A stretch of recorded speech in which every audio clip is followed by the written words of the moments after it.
반갑습니다. 수업하기에 앞서서 간단하게 수업을 어떻게 진행할 것인가 설명드리고, 일단 여러분들 형성평가지가 나갔을 겁니다. 그래서 세미논술 정도로, 그래서 요거 우리 카페에 들어가면은 메뉴 좌측 상단에 17년 1, 2월 형성평가란이 있어요. 거기다도 올렸습니다. 그래서 여러분들이 오늘 이제 수업 끝나고 12시 반까지 이제 수업 끝나고, 그리고 12시 반서부터 이제 1시 20분까지 식사들 하시고 일로 다시 들어오셔서 그날 배운 거 여러분들이 공부를 하실 겁니다. 그리고 저는 저쪽에 앉아 있을 거예요. 5시 반까지. 그래서 여러분들이 그날 공부한 거 복습을 하시고 전투로 확인을 받고 가는 겁니다. 그때 논술, 이제 여러분들 오늘 그 형성평가한 거, 그거에 대한 개별 첨삭을 해드립니다. 글쓰기서부터. 그래서 교육학 공부는 월화만 빡세게 하자. 그리고 나머지 수목금토 일은 6월달까지는 하루에 2시간씩만 공부하고 나머지는 다 전공 공부하기. 저는 그렇게 이제 자신이 있다는 거예요. 그리고 저만 따라오시면 되고. 그래서 형성평가지를 또 올려놨으니까 자기 자신의 글을 공개한다는 것 자체가 글쓰기에 훌륭한 선생님들이 될 수가 있어요.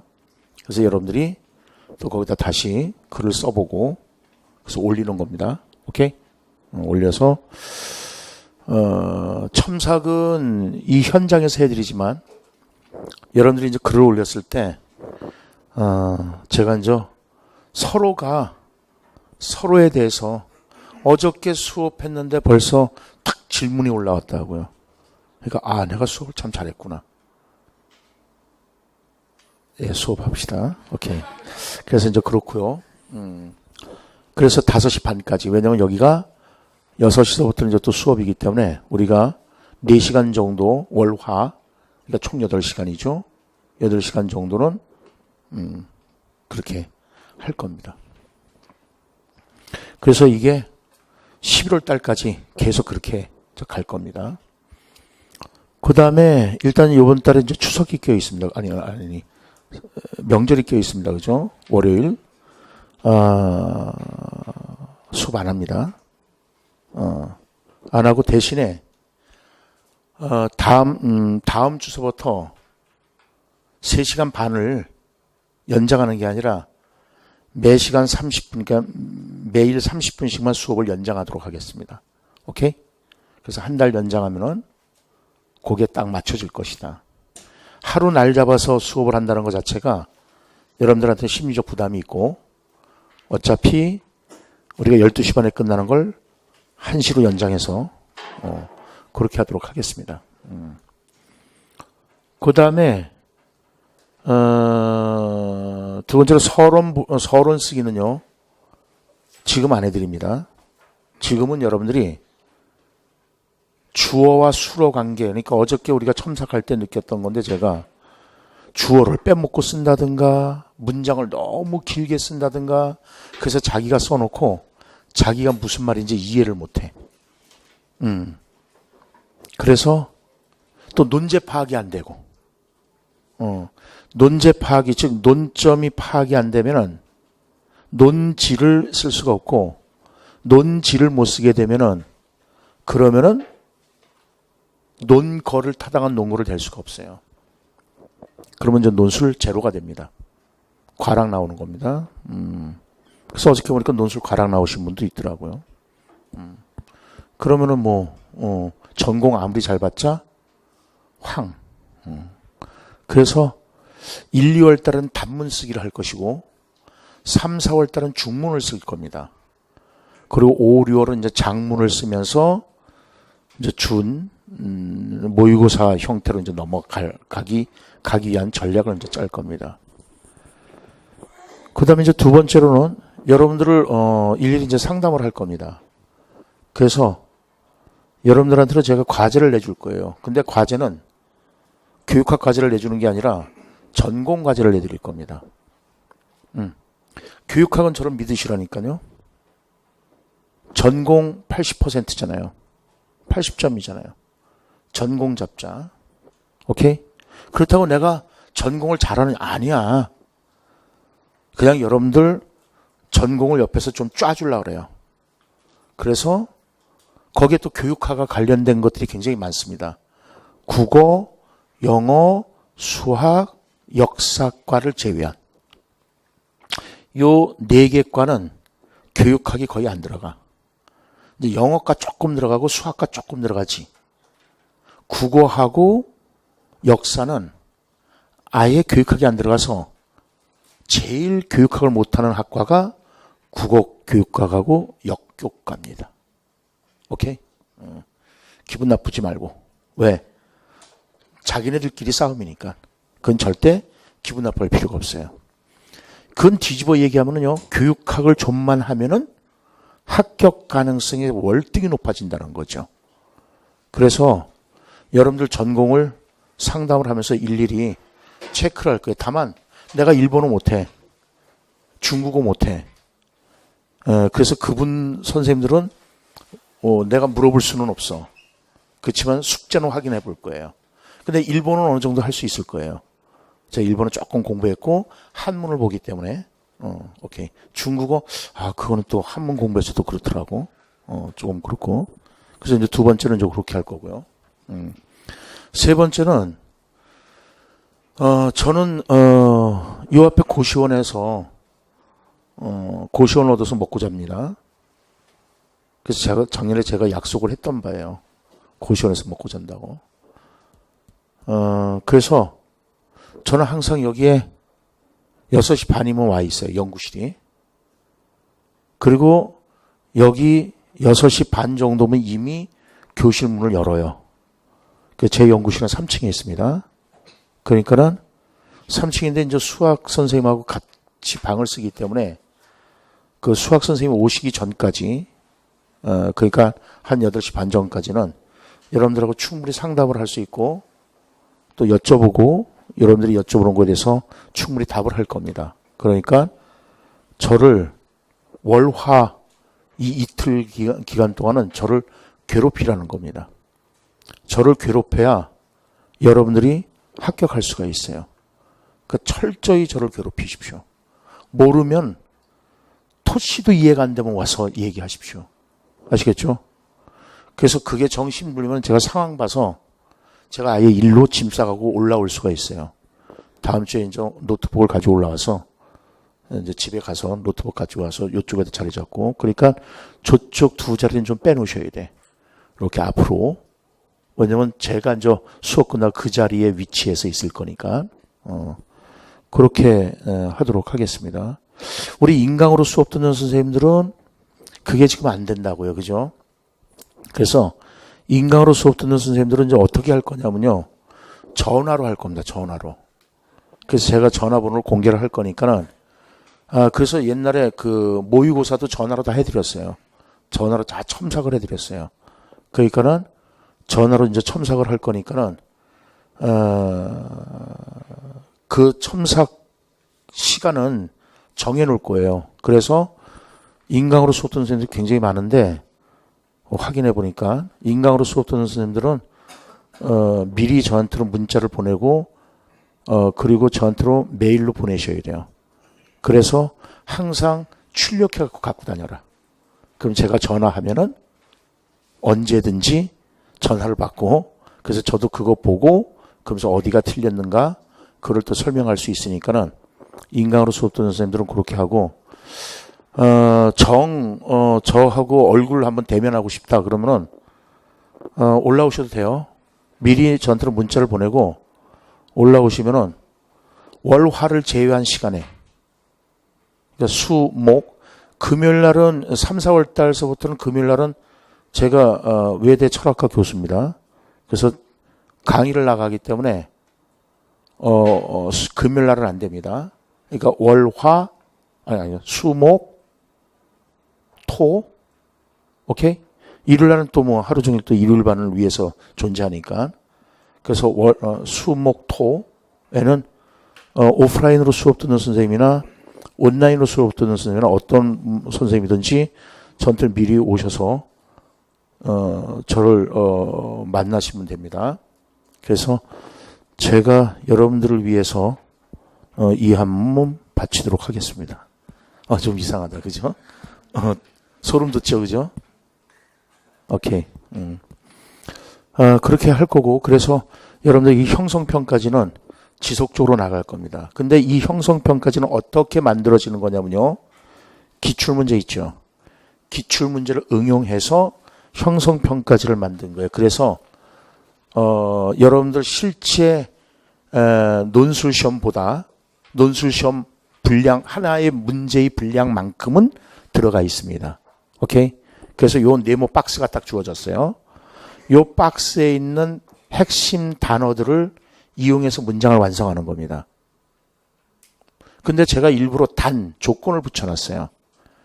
왜 그러냐면요. 여러분들이 글을 너무 한 문장, 즉 주어 동사 들어간 이 한 문장이 너무 길어서 주어 동사를 못 찾고 헷갈리고 그래서 한 문장은 25자 내외로 그러니까 짧게 써라 이거예요. 그리고 4문장 정도를 쓰라는데 5문장, 6문장 써도 상관없어요. 뭔 말인지 알겠죠? 다만 논리적으로 글을 쓸 수 있도록 자꾸만 고민을 해라. 그래서 요거를 이제 첨삭을 해드릴 겁니다. 그러면 이제 3, 4월 달은 이제 뭐 요거도 더 들어갈 거고. 이제 우선 제 수업 방법에 대해서 이제 세 번째로 얘기를 드리겠습니다. 제 수업 방법은 개념 위주로 이제 수업을 나갈 겁니다. 그래서 어저께도 확인이 됐지만은 그날 수업한 거는 그 수업 현장에서 전부 머릿속에 입력이 될 겁니다. 그게 제 수업의 장점이고요. 그래서 여러분들이 수업 끝나고 여기서 공부를 할 때 그걸 공부해도 되고 아니면 여러분들이 다른 공부를 해도 돼. 상관없어요. 다만 저 문을 나갈 때 전투로 통과를 해서 나가야 되니까 제가 물어보는 거에 대해서 답을 하실 수 있는 자신이 있으면 다른 거 공부하셔도 괜찮습니다. 오케이? 근데 진짜 수업 시간에 집중하면요. 그날 공부한 거 그 수업 시간에 다 여러분들 머릿속에 입력이 된다고요. 오케이. 입력이 되니까 걱정하시지 말고 그렇게 할 수 있도록 하시고요. 그 다음에 이게 전화가 갑자기 와갖고 내가 무슨 얘기인가를 까먹었어. 그 다음에 지금 여러분들한테로 이게 논하드린 게 뭐가 있냐면은 요 웹정리가 아니라 요 가이드북이 있어요. 가이드북 없으신 분은 저쪽으로 좀 뒤로 좀 돌려주세요. 그래서 요 가이드북을 우선 보시면은요. 그냥 돌리시죠 뭐. 고맙습니다. 선생님 제 조기 왔습니다. 예.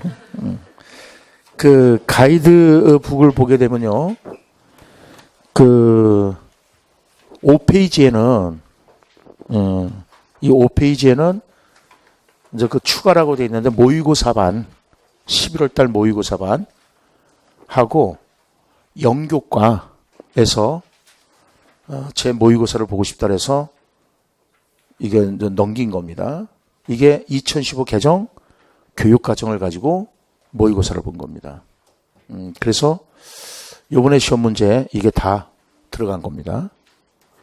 두 번째 그 뒤에 페이지에 보게 되면은 6페이지에도 여기 15회 모의고사에서 2015 개정 교육과정을 가지고 시험을 본 겁니다. 근데 제가 지금 이 말씀을 드리는 이유는요. 이제 여러분들은 저를 선택했고 그래서 여러분들의 선택이 탁월하다는 것을 이제 알려드리려고 말씀을 드리는 겁니다. 저는 해마다 100% 적중을 합니다. 근데 이제 제 이름이 많이 안 알려졌어요. 이게 조금 그래요. 옛날에는 아주 유명했던 사람인데, 제가, 이렇게, 스카웃 이런 것 때문에 왔다 갔다 하다가 추락해서 이제 다시 올라오고 있는데, 해마다 100% 적중을 합니다. 근데 자, 보십시오. 우리가 항상 자기 주장을 논지라고 한다 그랬죠. 자기 주장에 대해서 증거를 대야 돼. 그걸 논거라고 합니다. 그래서 면접에서도 자기 주장에 대한 논거를 대지 않으면 감점입니다. 당연히 논술에서도 자기 주장에 대한 논거를 대지 못하면 그것도 감점입니다. 논술이나 면접에서 가점은 없어요. 더해주는 점수는 없어요. 기본 점수에서 빼나가는 거지. 오케이? 그래서 저는 제가 적중했다는 근거를 반드시 댑니다. 해마다. 어디에서 어떻게 나왔고 어디에서 어떻게 나왔고. 그래서 올해는 2015 개정 교육과정을 가지고 시험 문제를 내서 그 네 문제를 적중한 사람은 저밖에 없습니다. 그래서 여기다가 오직 다투면 나를 믿으십시오 라고까지 써놨습니다. 올해도 역시 여러분들한테는 그럴 자신은 있다는 거예요. 왜냐면요, 2015 개정 교육과정이 시험에 나올 거라는 거는 저는 여러분들 현직에서 대학교에서 강의를 하면서 교육학과 관련돼서 논문도 많이 쓰고 그래서 끊임없이 논문을 본단 말이에요. 그러면 그 해의 논문의 흐름이 눈에 보이기 시작한다고요. 그럼 당연히 그걸 가지고 시험 문제를 낸다고요. 오케이? 그래서 작년에도 이제 어떤 일이 있었냐면은 2015 개정 교육과정이 시험에 나오겠느냐 했을 때 저는 과감하게 나온다고 그랬습니다. 나온다고 그랬고요. 그거에 대한 입증은 이미 인터넷에 다 들어가 있고요. 그래서 2015 개정 교육과정을 올해도 특강을 할 거지만 작년에도 특강을 해서 인터넷에 이미 올라가 있습니다. 그리고요, 시험 보기 한 달 전서부터 경희대학교 교육대학원이라든가 국민대학교 교육대학원 이런 데서 특강을 하면서 2015 개정 교육과정 시험에 나오니까 꼭 봐라 했을 때 반발을 많이 샀어요. 과연 나오겠느냐? 나온다. 근데 엄청나게 나왔죠. 전공에서도 무지무지하게 나왔고 그 다음에 당연히 교육학에서도 2015 개정 교육과정을 가지고 시험 문제를 냈습니다. 그게 대주제입니다. 그 대주제를 통해서 나머지가 연결이 돼야 돼요. 그 연결이 되지 않는 논술은 제로다. 근데 요번에 여러분들 논술 시험을 보신 분은 아시겠지만 최초로 이렇게 나왔습니다. 책 맨 뒤에 맨 뒤에 보면 웹정리 방식으로 시험에 나왔습니다. 그죠? 요번 논술이 여기 2번에 웹정리 한 예하고 나와 있죠. 네. 이렇게 시험에 나왔다고요. 근데 이거는 저만이 하고 있는 겁니다. 그래서 이거는 여러분들 특허를 받은 거나 마찬가지라서 다른 교수가 이거 하면 저한테 알려주시면 돼요. 그러면 그 사람 걸립니다. 그거의 사례가 뭐냐면 나는 항상 근거를 내. 그 토익으로 유명한 강사가 있었는데 어느 사람이 그 사람 강의를 듣고 그 사람 강의 방식을 그대로 가서 다른 데 가서 강의를 하다 걸렸습니다. 그래서 1억 원을 물어줬죠. 그러니까 이거는 저희 지적재산권이고 저의 유일한 방식이기 때문에 이런 방식으로 했다면은 그건 걸리게 되어 있습니다. 그래서 제가 이제 최초로 이렇게 만들어 놓은 거고 책으로도 나와 있는데 이 책을 이번에 좀 보완을 했습니다.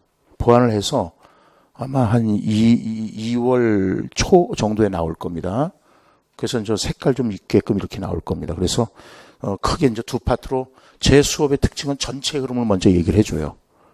전체를 보고 그 전체를 통해서 숲을 들어가는 이게 이제 소위 말해서 라이겔루스의 줌렌즈 방식이라고 합니다. 그 방식을 통해서 여러분들이 알아갈 건데 이런 식으로 이번에 논술이 나왔습니다. 그래서 깜짝 놀랐죠, 저도요.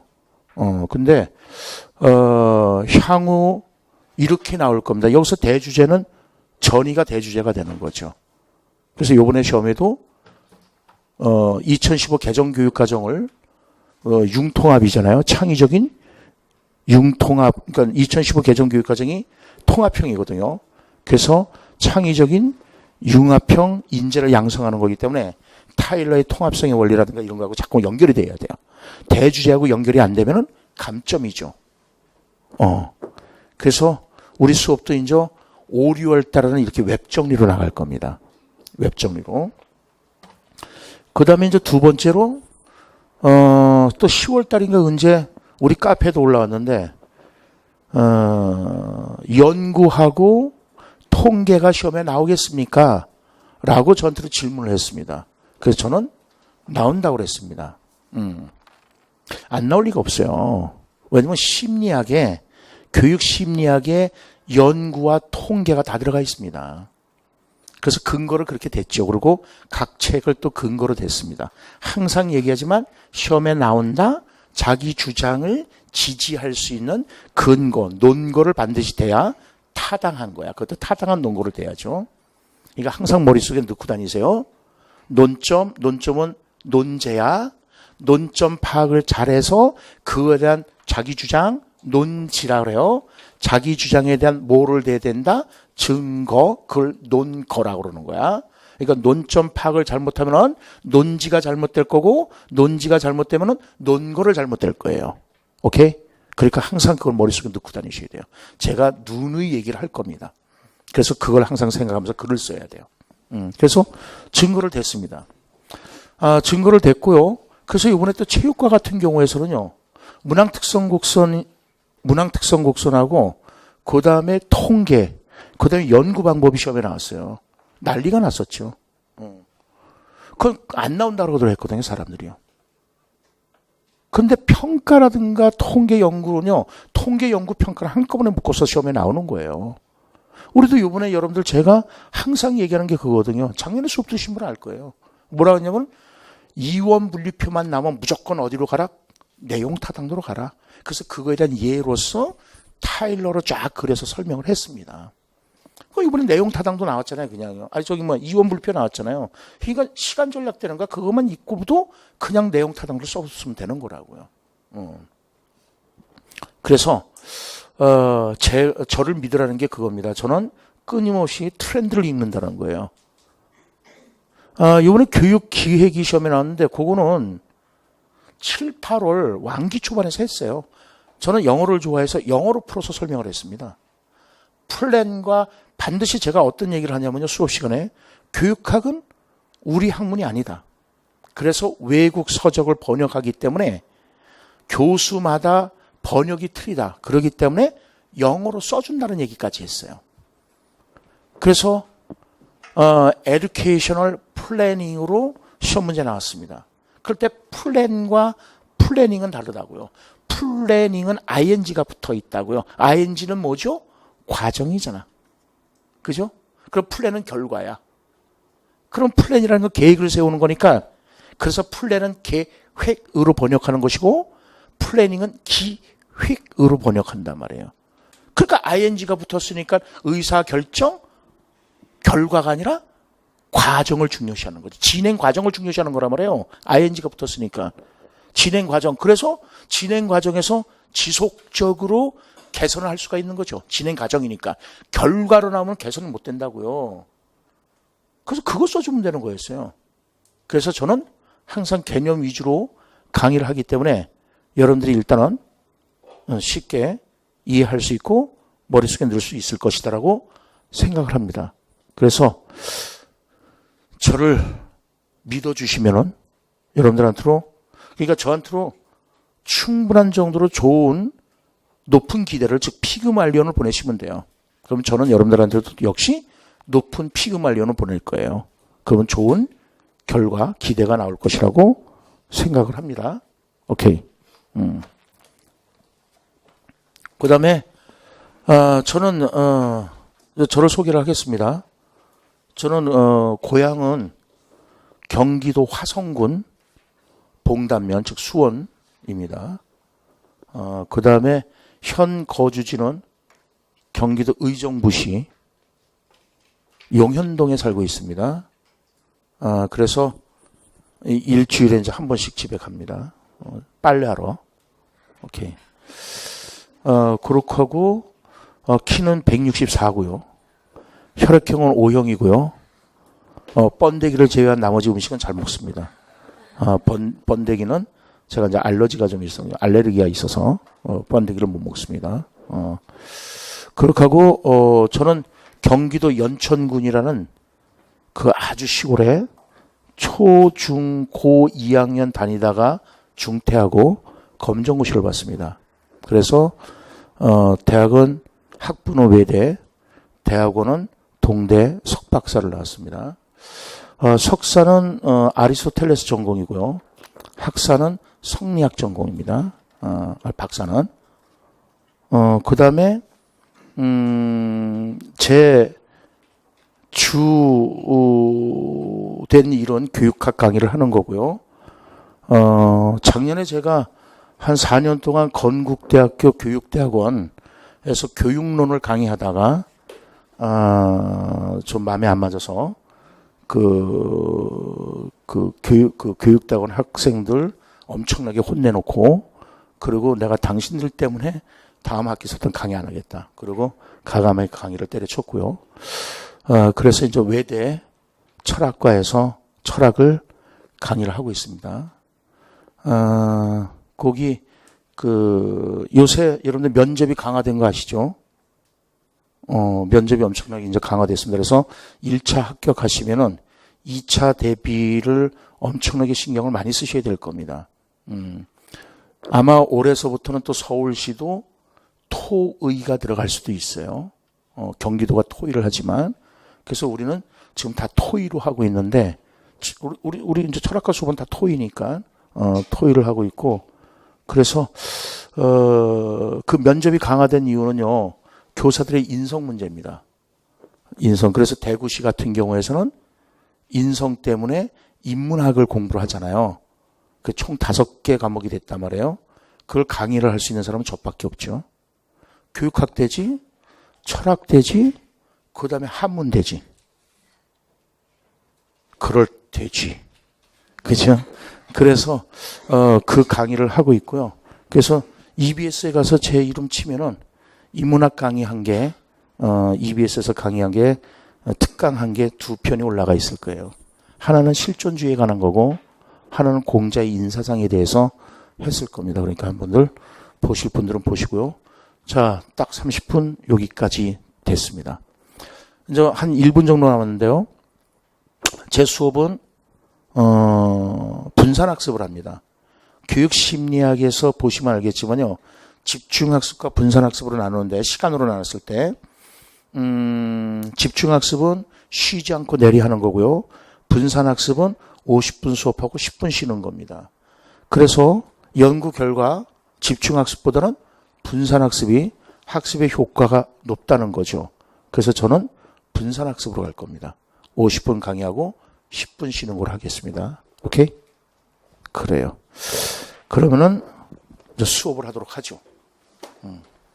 질문이요. 질문이요. 이 책이 여러분들 너덜너덜 할 수 있도록 공부를 하십시오.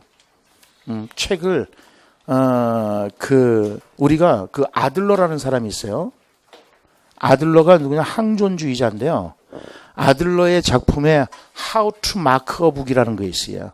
즉, 책을 어떻게 마크 할 것인가에 대한 글이 있는데, 그 사람은 이제 이런 얘기를 해요. Between the lines, 그러니까 read between the lines. 행간과 행간 사이를 읽어라. 그거 write between the lines. 행간과 행간 사이를 써넣어라. 그래서 책을 소유하는 방법을 크게 2가지로 나눠요. 돈을 지불하고 고기 정육점에 가서 돈을 지불하고 고기를 사와서 냉장고에 집어넣는 것도 소유고, 그거를 먹어서 피가 되고 살이 되는 것도 소유고, 그러면 어떤 방법이 진정한 의미에서 소유냐? 후자라는 거죠. 그래서 책을 사갖고 서가에 꽂아놓고 책가방에 넣고만 다니는 것도 소유고, 그거를 가지고 여러분들이 read between the lines, 행간과 행간 사이를 읽고, 그리고 write between the lines, 행간과 행간 사이에 그 의미가 무엇인가를 써놓는 것, 이게 진정한 의미에서 책의 소유이다 라고 얘기를 합니다. 여러분들 항존주의는 굉장히 중요하죠. 왜냐하면 고전과 관련되기 때문에 그래요. 그래서 책과 같이 자꾸만 얘기가 나와요. 허친스 오늘도 얘기가 나오겠지만, 오케이? 네, 그렇게 하도록 하겠습니다. 그리고 제 수업은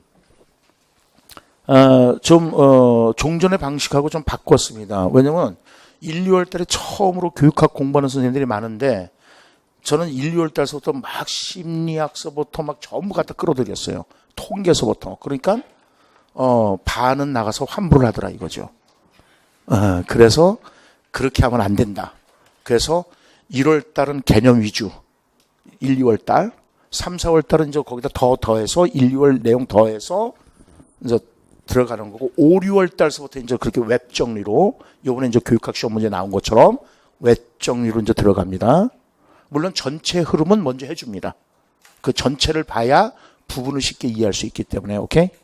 그렇게 나가도록 하겠습니다. 그러면 교육의 기초는 전체 흐름을 할 필요가 없어요. 그래서 교육의 기초부터 우리가 이제 들어가도록 하겠습니다.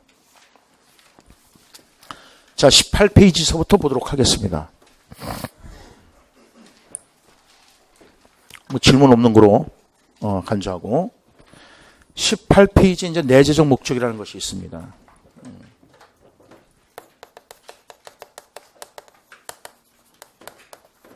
자, 글 쓰는 방법 첫째. 이제 자꾸만 얘기를 할 거예요. 중간중간에. 글을 쓰는 방법 중에서 여러분들이 나는 문장력이 없나 봐요. 아는 바가 없나 봐요. 이런 얘기를 해서 글을 길게 쓸 수 없다라고 얘기를 하는데요. 좋은 방법은요. 우선 반대되는 개념들을 항상 생각해라 이거예요.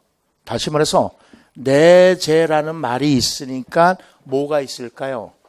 외재라는 말이 있게 되어 있어요. 오케이? 그러니까는 왜 내재적 목적을 쓰는 것이 핵심이라면은 그거를 쓰는 것이 논제라면은 앞에 외재적 목적을 툭 던져주는 거야. 그걸 그러니까 20% 정도로 외재적 목적을 먼저 던져주는 겁니다. 그런 반면에 내재적 목적은 이렇게 나가는 거예요.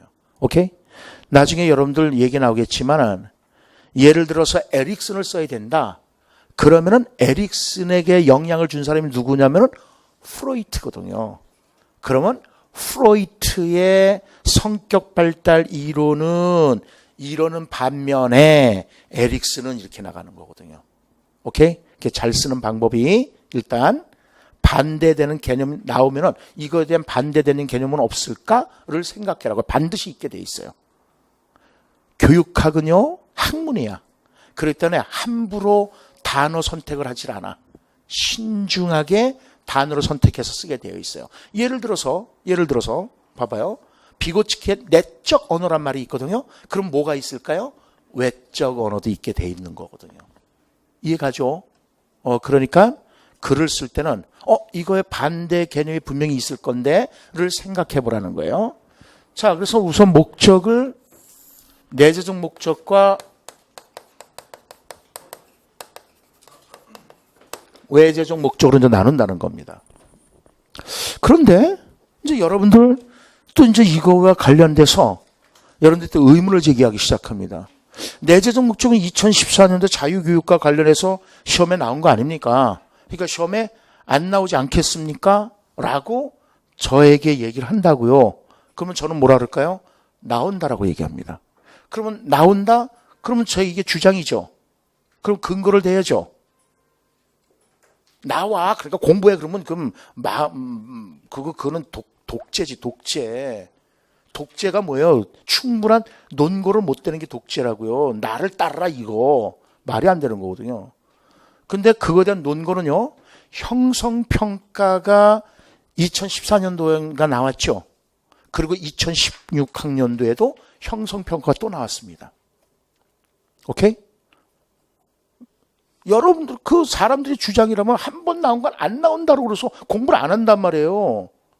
근데 형성평가 나왔으면 그거 어떡할 거예요? 나왔는데 그럼 틀릴 거 아니에요. 나옵니다. 그런데 형성평가는 그렇게 나올 수 있지만 이거는요. 자유교육으로 또다시 같이 나올 수는 없을 겁니다. 그러면 어떡한다? 모습을 바꿔서 나온다는 거죠. 다시 말해서 성형수술하고 나온다는 거죠. 우리나라는 성형수술의 대국이잖아요. 오케이? 그래서 성형수술로 바꿔서 나올 때 누가 나오냐면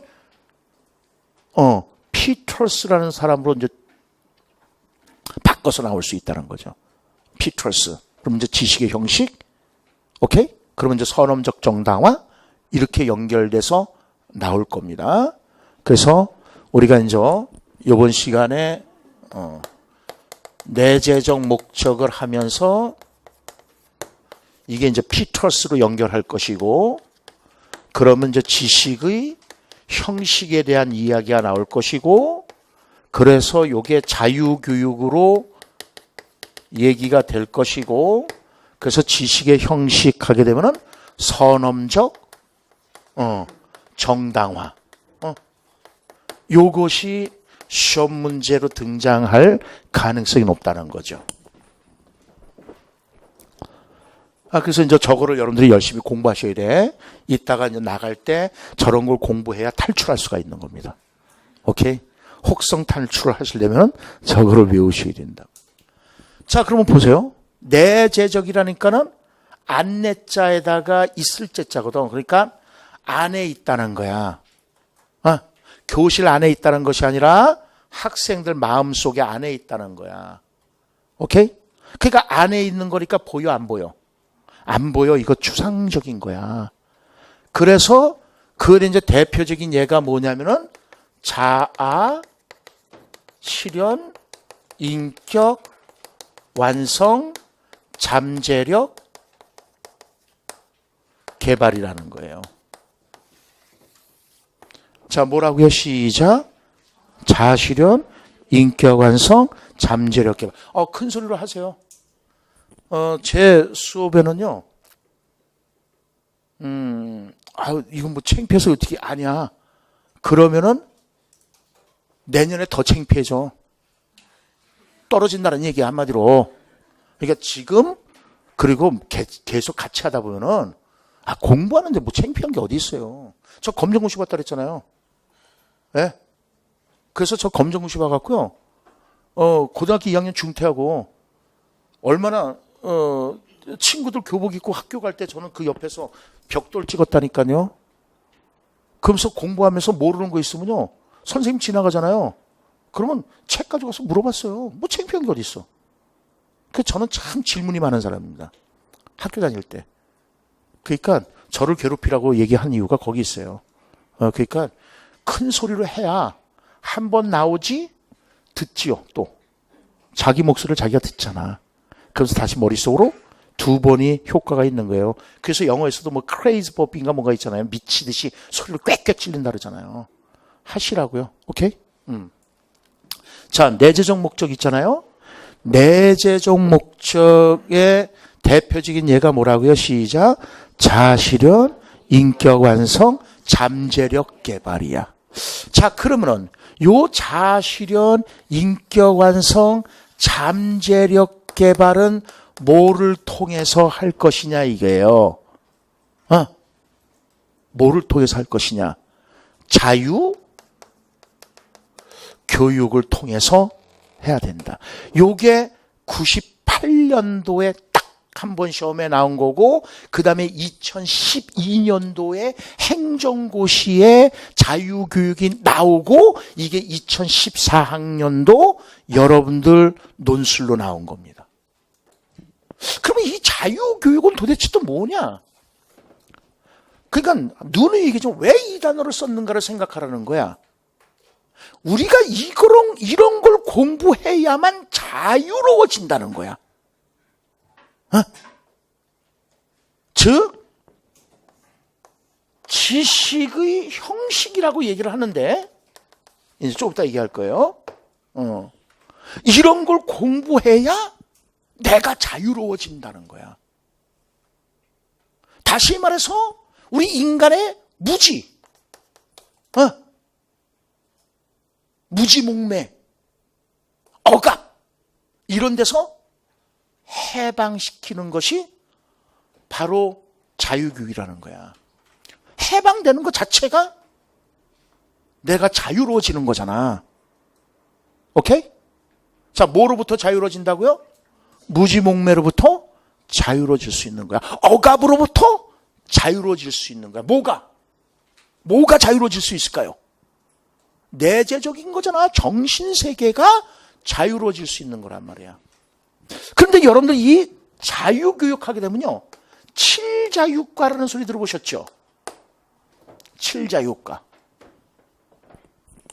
중세 때 7자유과 얘기가 나온단 말이에요. 저 7자유과가 교과 중심 교육과정의 원형이야. 교과 중심 교육과정의 원형이야. 교과 중심 교육과정의 원형이야. 왜 자꾸 이런 말을 할까? 자, 7자유인데 왜 해필이면 7자가 붙었을까? 럭키 세븐이라? 우리 머리를 생각해 주시면 돼, 머리. 눈 2개, 콧구멍 2개, 귓구멍 2개, 입구멍 하나. 7개입니다. 그러니까 머리와 관련된 거야. 이걸 주지교과라고 하는 거지요. 오케이? 지식 중심의 교육이라는 거야. 이론 중심의 교육이라는 거야. 그래서 자유교육에 대한 정의가 어떻게 되냐면요. 실천적 지식보다는 이론적 지식을 강조한다는 거야. 실천적 지식보다는 이론적 지식을 강조하는 것이다. 이게 소위 말해서 뭐를 통해서 이루어지는 거냐면 주지교과를 통해서 이루어지는 거야. 주지교과. 이 지식의 형식이 바로 주지교과를 말하는 겁니다. 조금 더 하겠지만. 그러니까 여러분들 수학, 음악도 듣는 거잖아. 천문학, 이런 거 다 머리와 관련되는 거야. 주지교과야. 주지교과. 그러니까 자유교육이라는 것은 실제로 움직이면서 얻어지는 그런 지식에 의한 것이 아니라 뭐를 통해서 이루어진다는 거야? 책을 통해서 이루어진다는 거야. 책을 통해서. 그러니까 오늘날 인문학이란 말을 하잖아요. 들어보셨나요? 인문학이 뭐죠? 고전 교과를 통해서 공부를 하는 겁니다. 그러니까 대구시 보십시오. 명심보감 읽어야죠. 논어 읽어야죠. 그 다음에 대미안 해야죠. 또 뭐 난중일기 읽어야죠. 또 뭐였어? 그 5개를 가지고 다 강의를 했는데 이제 올해는 아마 플라톤의 동굴에 국가론인가 뭔가 이런 것도 읽어야 될 거야 아마. 그런 걸 읽으라는 거야. 그러면 뭐가 해방이 돼? 나의 무지나 누구로부터 억압된 것으로부터 해방될 수가 있다는 거야. 자유로워질 수가 있다는 거야. 그러니까 그런 사람들이 잘못된 거에 대해서 이거 잘못됐어 라고 얘기할 수 있다는 거야. 그렇지 못한 사람들은요, 무지묵매 속에 사로잡혀서 종속된 삶을 살 수가 있는 거야. 해방된 삶을 못 살아. 노예로 살아가는 거야. 노예로. 그러니까 계몽주의가 그래서 등장하기 시작한다. 그래, 딱 자르고 일단 거기까지는 필요 없어. 이제 옛날에는 막 거기까지 연결해서 막 이렇게 연결했는데, 그러니까 처음 듣는 사람들이 이거 뭐야 그러고 막 뒤집어진다는 거야. 그래서 끝. 여기까지만.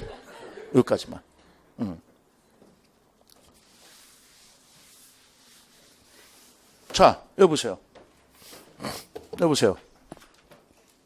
내재적 목적은 얘가 뭐라고요? 시작. 자아실현, 인격 완성, 잠재력 개발을 위해 해야 되는 거야. 근데 뭐를 통해서 한다고요? 시작. 자유교육을 통해서. 그러면 자유교육은 어떤 지식을 강조하는 거예요? 시작. 그렇게만 하면 그렇죠. 그러니까 이론적 지식 이렇게 얘기하면 하지 말라 그랬어요. 이론적 지식의 반대는 실천적 지식이잖아. 또는 실제적 지식이야. 그러니까 같이 써주라 그랬잖아요. 시작. 실제적 지식이 아니라 이론적 지식을 통해서. 오케이? 그럼 이론적 지식은 뭐를 통해서 이루어지는 거야? 교과, 즉 주지교과. 그 주지교과를 8개로 딱 제공하는데 그게 지식의 형식이야. 이따 할 거야. 피터스의 지식의 형식입니다. 오케이? 자, 그러면은 보세요.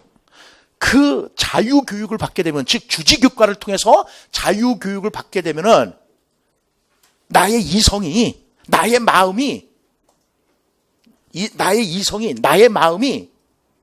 합리적으로 될까요? 비합리적으로 될까요? 합리적으로 되겠죠. 그래서 이제 이게 시험에 나온 거야. 자유교육은 합리적인 이성 개발의 목적이 있는 거야. 뭐라고요? 시작. 합리적인 이성 개발 또는 합리적인 마음 개발에 있다. 거기까지가 이제 쓰면은 내재적 목적을 훌륭하게 쓴 겁니다. 내재적 목적을. 자, 다시요. 자, 내재적 목적의 대표적인 예가 뭐라고요? 시작. 자아실현, 인격 완성, 잠재력 개발인데 뭐를 통해서 해야 된다고? 시작. 자유교육을 통해서. 자유교육이란 시작. 실제적 지식보다는 이론적 지식을 강조하는 거야. 그러면 이론적 지식은 지식의 형식이라고 이제 이따가 얘기 나올 거야. 오케이? 따라서 이 주지교과죠. 주지교과, 머리와 관련되는 거라면 주지교과, 그 주지교과를 통해서 공부를 하면은 우리 마음이 어떻게 된다는 거야? 시작. 합리적이 된다는 거야. 그래서 시작. 합리적인 마음 개발, 합리적인 이성 개발이 되는 거다. 그게 자유교육의 목적이야. 그러니까 자유교육의 자유가 이제 왜 들어갔는지 아시겠죠? 근데 여러분들은 여태까지 이게 리버럴 에듀케이션인데 여러분들은 여태까지 자유교육 밑줄 그어놓고 그 밑에 걸 막 공부를 하니까 이해가 안 된 거야. 왜 자유라는 단어를 썼을까? 해방이 되는 거야.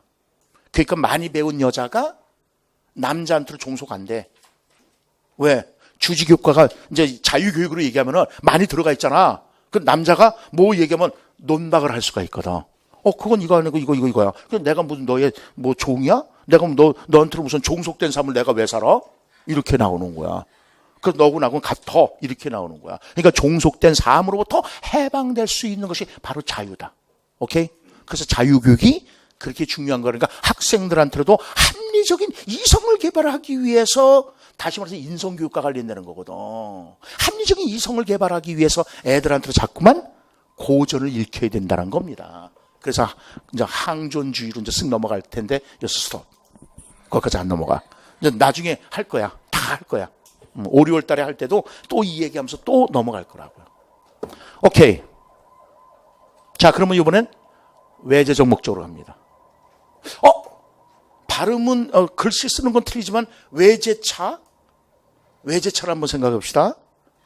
글씨는 틀리지만 포드차가 외제차죠. 근데 이 포드차가 좀 길죠. 그래서 롱이죠. 대신 이제 랭으로 하겠습니다. 랭포드. 이 외제차를 타고 저 푸른 초원으로 가는 겁니다. 초원이 영어로 그린이죠. 그래서 랭포드하고 그린이 외제적 목적을 강조하는 것이고요. 봐봐요.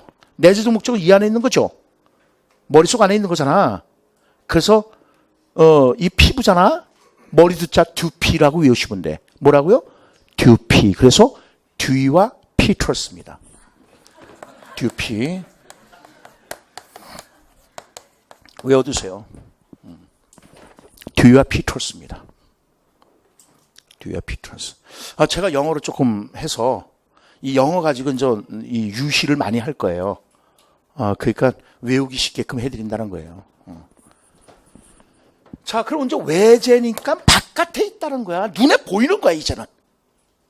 눈에 보이는 거야. 우리 부모들은 아이들한테는 눈에 보이는 교육만을 많이 강조해. 잘 먹고 잘 살아야 된다라고.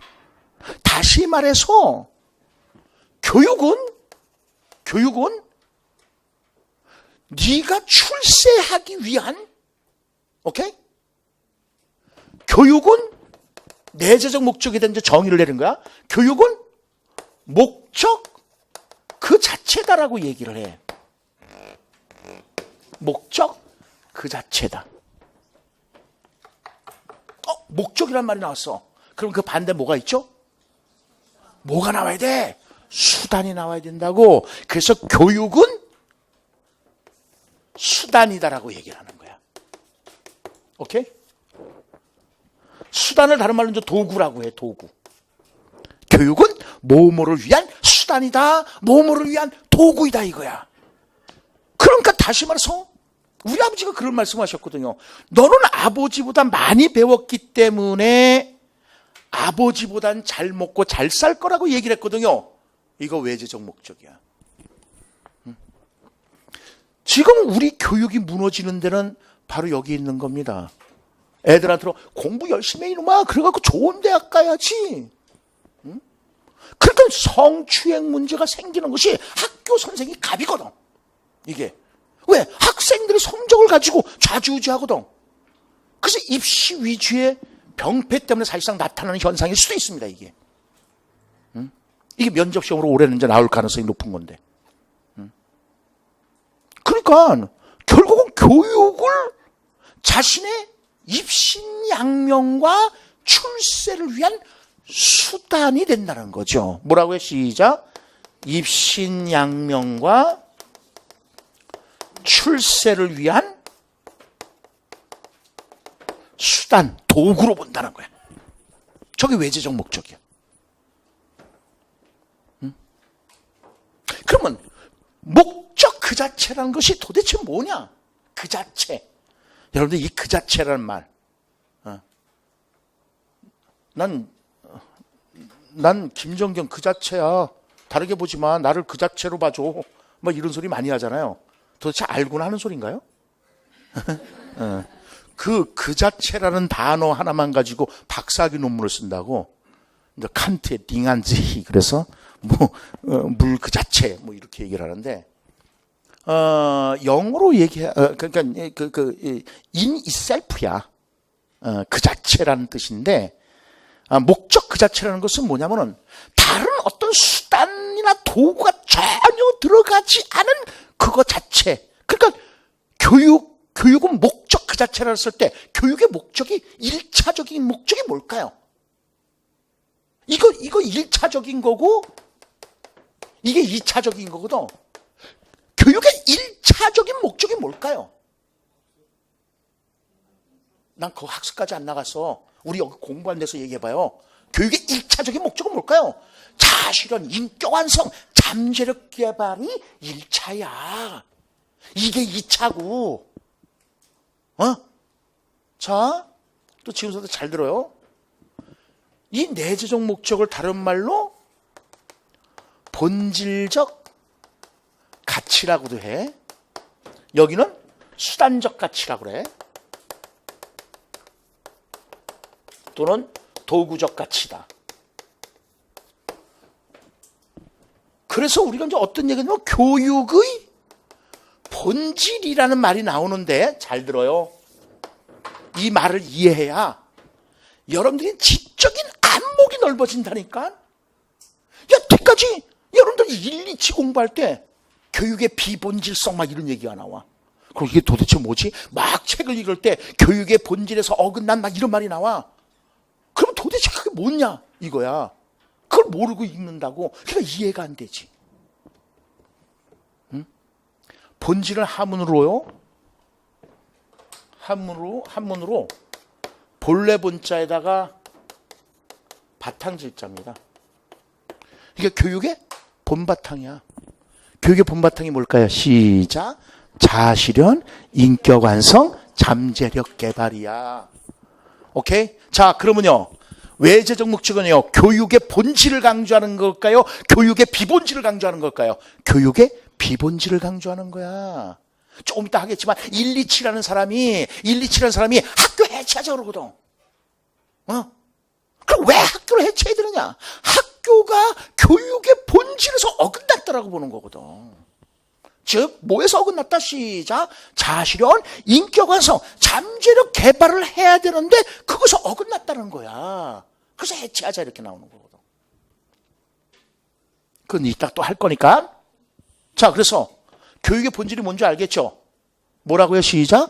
자아실현, 인격 완성, 잠재력 개발하는 것이 교육의 본질이야. 그러니까 앞으로 교육의 본질이라는 말이 딱 떠오르면 이거 떠올리면 돼. 그래서 거기서 비본질이라면 이거에서 어긋난 것이다라고 생각하면 돼. 그러니까 이거 이외에 다른 것들은 교육의 비본질성을 강조하는 것이다. 오케이? 그렇게 생각하면 되는 거야. 그래야지만 이제 교육학을 읽을 때 이제 한 20% 정도는 이제 이해를 하면서 읽을 수가 있어 일단.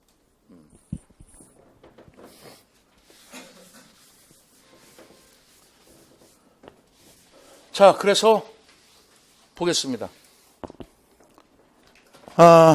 이제 내재적 목적에 대한 이제 정의를 내리는 겁니다. 드디어 시작. 교육은 목적 그 자체이다. 그런데 여기다가 이제 이거를 좀 더 길게 쓸 때는 어떻게 쓰면 돼요? 시작. 교육은 수단이 아니라 목적 그 자체다. 바보들이잖아요. 그죠? 내가 그렇게 얘기를 했는데 항상 반대되는 개념을 앞에 던져주라니까. 그러면은요 대비가 되잖아. 대비가 되는 것 자체가 그걸 강력하게 만들어주는 거라니까. 교육은 목적 그 자체 이렇게 얘기하는 것보다는 교육은 수단이기보다는 목적 그 자체다 그랬을 때요 그 목적 그 자체를 대단히 강력하게 만들어준다고 자기 주장을. 그러니까 항상 반대되는 개념이 뭔가를 생각해 보라는 거예요. 오케이? 자, 이제 쓸 때 교육의 내재적 목적을 쓸 때는 어떻게 쓰면 돼? 시작. 교육은 수단이라기보다는 목적 그 자체를 강조하는 겁니다. 오케이? 외재적 목적은요. 시작. 목적 그 자체보다는 교육을 수단으로 해서, 다시 말해서 교육을 도구로 해서 자신의, 왜 내가 해? 여러분이 해줘. 다시요. 시작. 외재적 목적은 시작. 교육은 목적 그 자체라기보다는 시작. 자신의 입신양명이나 출세를 위해서 교육을 뭐로 보는 거예요? 수단이나 도구로 보는 것이다. 오케이? 그러니까 자, 오늘날 학교 교육이 내재적 목적보다는 외재적 목적으로 많이 흐르고 있죠. 그게 문제야. 물론 우린 결론을 쓸 때는 어떻게 된다? 내재적 목적과 외재적 목적이 조화가 이루어지긴 해야 돼. 왜냐하면 외재적 목적을 등한시하게 되면요 정치 발전, 경제 발전이 안 이루어져. 오케이? 그래서 일단 18페이지 메뉴에 출제 근거를 한번 보시죠. 1번을 볼게요. 1번만요.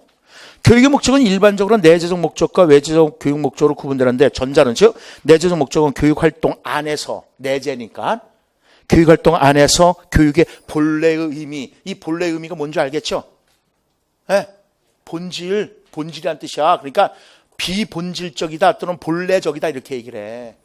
자, 교육의 본래성은 뭐라고요? 자아실현, 인격완성, 잠재력 개발이야. 교육의 비본래성 하면 뭐예요? 교육을 수단이나 도구로 보는 것을 교육의 비본래성이라고 하는 거고. 그러니까 같은 말이에요. 교육의 본래성, 비본래성 이렇게 얘기하고 돼. 또 교육의 본질, 교육의 비본질 이렇게 이야기하기도 하고. 오케이? 다시 뭐라고요? 시작. 교육의 본래성, 비본래성 또는 교육의 본질, 비본질. 오케이? 같은 말이야. 그래서 교육의 본래의 의미, 고유한 가치 이상을 추구하는 반면에 후자는 즉 외재적 목적은 교육을 수단으로 삼아서 교육활동 바깥에 있는 어떤 가치들이 있다는 거죠.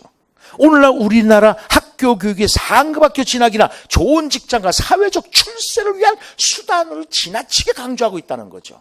다시 말해서 뭐를 자꾸만 강조하는 거예요? 교육의 비본래성을 자꾸만 강조하는 거죠. 다시 말해서 교육의 비본질을 자꾸만 강조하는 거죠. 이해가나요? 현실에서 현실에서 왜 내재적 교육 목적이 우선적으로 실현되어야 되는지 그 이유를 설명하시오. 이건 좀 훌륭하게 설명할 수 있을 것 같아. 이해가 되니까. 자, 그러면 어디를 보시냐면요. 21페이지로 보겠습니다. 1번. 내재적 목적과 외재적 목적을 보겠습니다. 별표하시고요. 내재적 목적을 중요시하는 교육과는 교육이란, 자, 밑줄 그으십시오. 다른 것의 수단이 아니라 그 자체로서의 목적이다. 아니면 목적 그 자체이다. 이해가죠? 네. 오케이.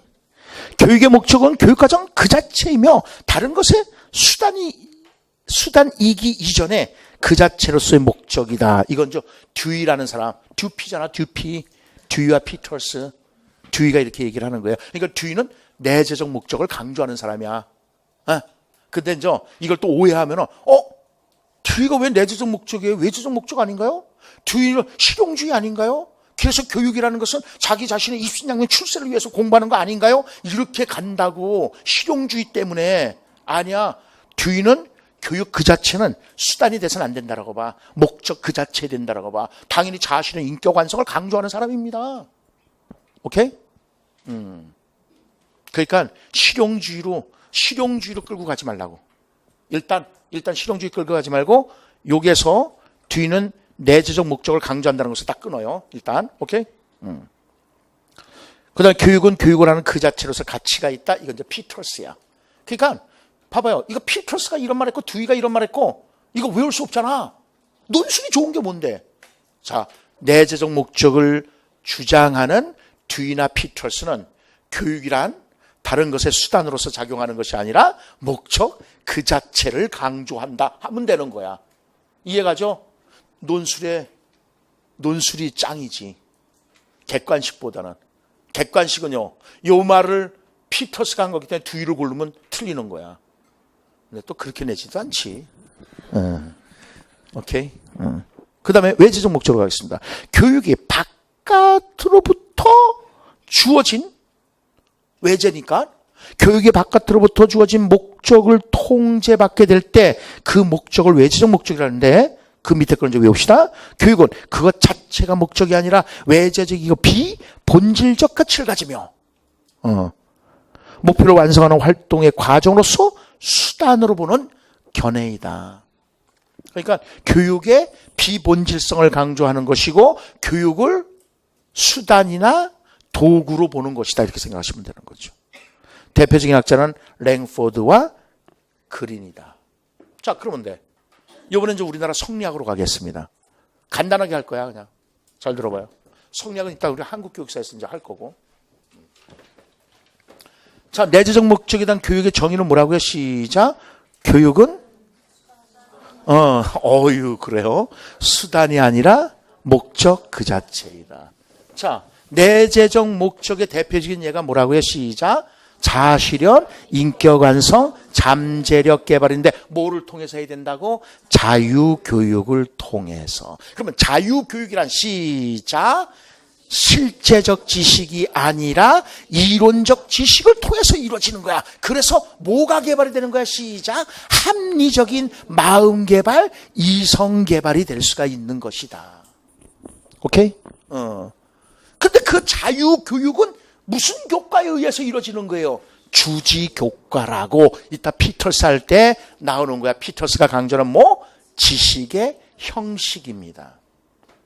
따라서 이제 내재적 목적에 대한 정의는 시작.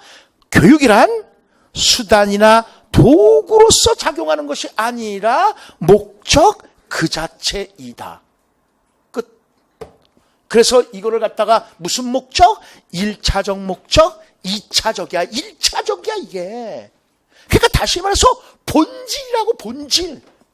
오케이? 교육의 본질 또는 교육의 본래성을 강조하는 것이다. 여기는 좀 쉽게 나갈 수 있잖아요.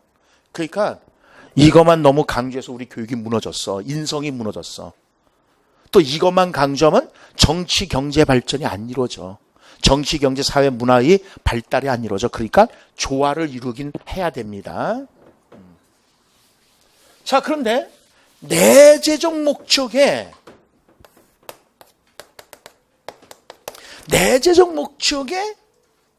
성리학에서 교육의 목적이 뭐냐면요, 위키지학이라는 것이 있습니다.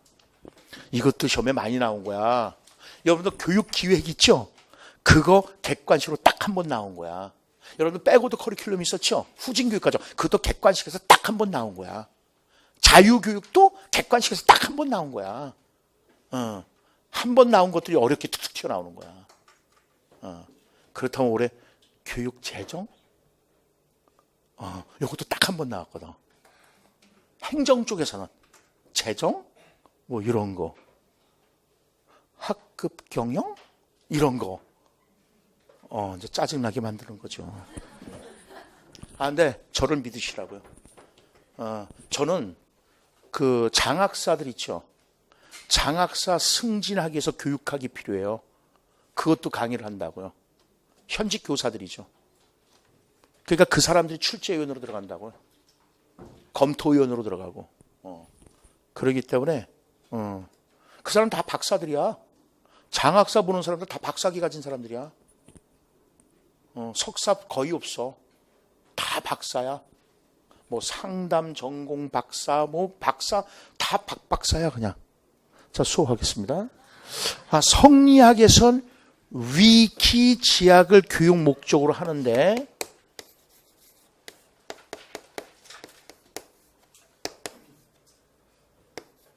일단 해서로 쓰겠습니다. 여기는 요건 해서, 여기 이제 행서로 쓰겠습니다. 해서는 정자체, 행서는 필기체. 이게 할위자야. 이게 자기기자야. 자기를 위해서 공부하는 것이 내재적 목적이고, 요 한문에서 이는 남을 뜻해. 사람 인자지만 남을 위해서 공부하는 것을 외재적 목적이라고 하는 것이다. 오케이? 남을 위해서 공부하는 것을 외재적 목적이라고 하는 것이다. 궁금하죠? 그죠? 그러면 쉬었다 하는 거예요. 오케이. 10분만 쉬었다 할게요.